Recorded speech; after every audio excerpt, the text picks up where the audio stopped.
Hi, there's Live Prepper here, and I've come across this article, 5 Basic Skills You Need to Make Survival Food. Now, we talk about this, and this here is from Prepper Dome, and of course, most of it just basically common sense. But I want to tell you what, since I've been working where I'm working at, I see so many of them just grabs TV dinners and what's frozen, what's easy.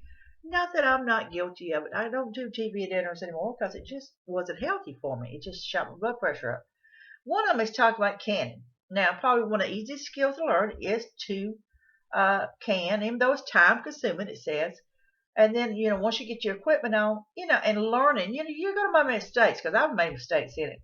So that is something you've got to think on right there is learning how to can and making sure to seal properly. And then that thing, the basic concept of canning is twofold. Heat along with salt or vinegar are typically used as a bacteria preservative. Then the canning process seals the sterilized food into the jar so that bacteria and air can't reach the food. Basically what it. I have eaten stuff that was 2 or 3 years old. It was in the can. It was still good. And I imagine some people is actually eating it longer than that. Now it says, now you choose fruit and vegetables, of course, at the peak of the ripeness, and don't want any bruising or bad spots on it when you are preparing it.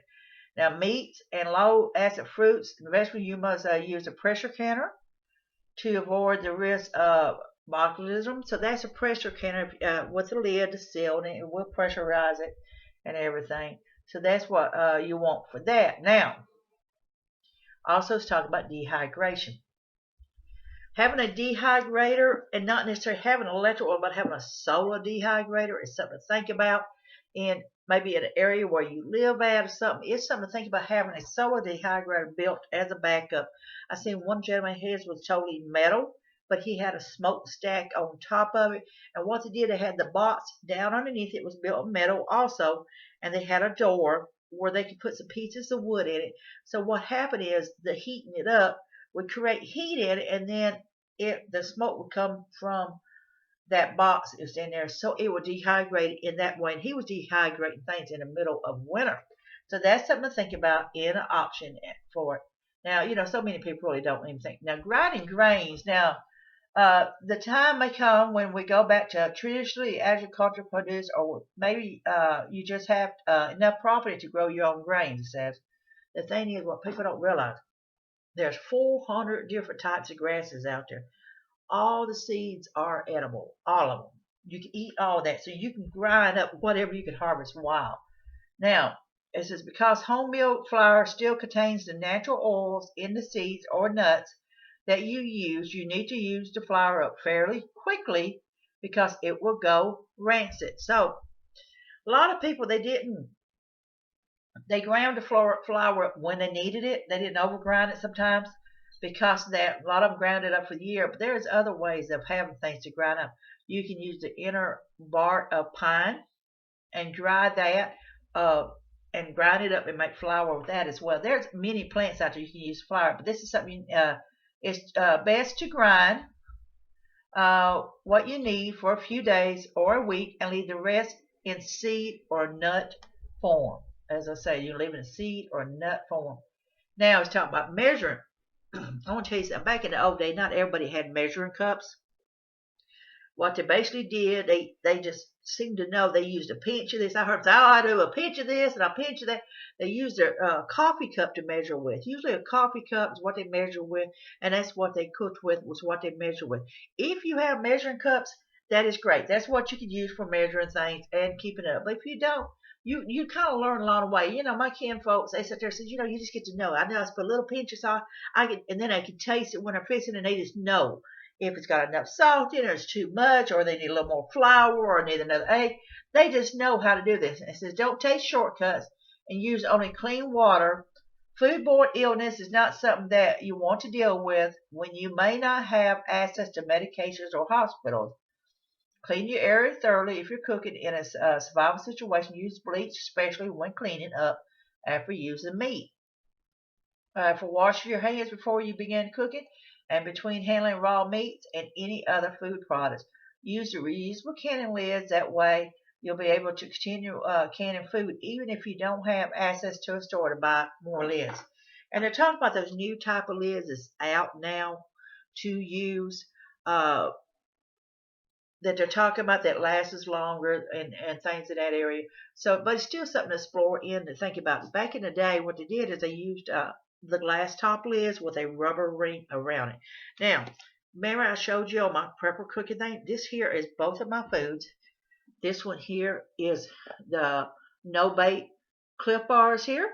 And then this one here is the no bait vegetable fruit Cliff Bars here. And I wanted to show you just how good they turned out. Now look here. They just turned out really nice. These here are going to go to work with me tomorrow. Great for vegans. I can smell the garlic and the other stuff in it now as it all set up. Tastes wonderful. And this in here is, of course, my no-bake Cliff Bars.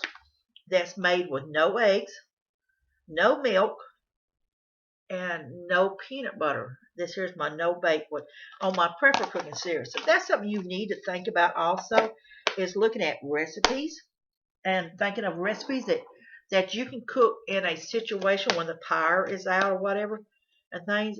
Make it with what you got. Both these are no bake. So the most thing you would have on something like that there is canning your own stuff, where you're canning carrots or beans like that, and you can use that to make your food even go farther. Now,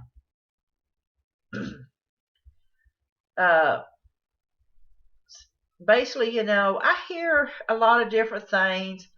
I hear people say, "Oh, I'm putting things up in the freezer and I'm storing it."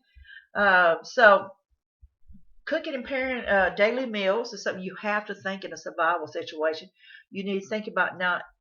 A lot of people back in the day, they did their breakfast. And as soon as their breakfast got done, they was ready. They got cleaned up, was starting on the lunch. Now, my grandmother back in the day, what she did, she took the biscuits and put them in a bowl. She put some cloth underneath it, and then she was damping a cloth and put over top of it to keep the biscuits more, so she could have them for later on.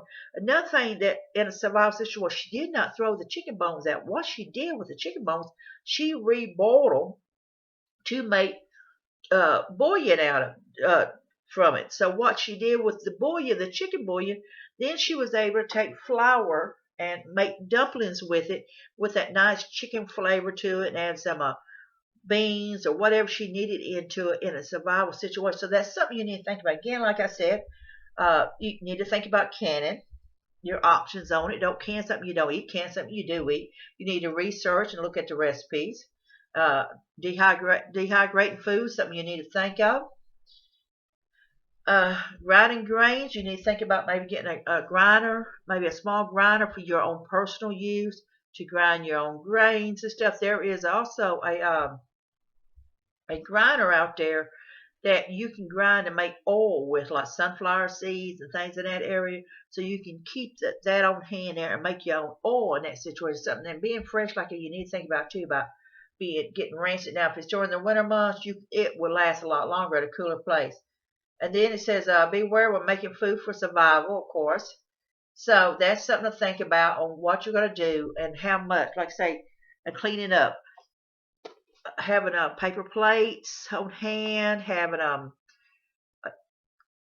back in the day, and they still do it in some areas. They used to take newspaper and they would wrap up the fish and chips in it, and people would eat their fish and chips out of the newspaper, and then they throw the newspaper away. So there was a lot of things they did, they reused it, so not necessary. And then so this is just a few little things here. Think about what you want. I don't see no 5 basic ones here. Maybe I'm wrong, but there's 1, that's 2, that's 3, 4, I guess 5. Yep. So think about the reusable canning lids. That way you'll be able to continue canning food even if you don't have access to a store buy. So check into those. Check into the canning jars. Check into dehydrating your own food. And I want to tell you something about dehydrating your stuff. I seen one person, what she did when they was not completely dehydrated. So when she put them in her jar, they was all sticking together. You got to make sure they're totally dehydrated before you put them in a jar at all. They will last a lot longer in a dehydration form, and then you can rehydrate them. They'll last from 10 to 25 years if they're properly sealed and airtight. If you use a vacuum seal and seal them up tight. So this live prepper here was just 5 basic things in food and stuff. It's really common knowledge. So try your recipes out, do research, and like I said, hey, every bit of it helps. And this here was so easy for me to make, and they're healthy for me. They're good food and they're healthy for me. And that's something you need to think in a survival situation and even in a cost situation. So this life prepper here, I want you to be safe, be happy. Bless you all.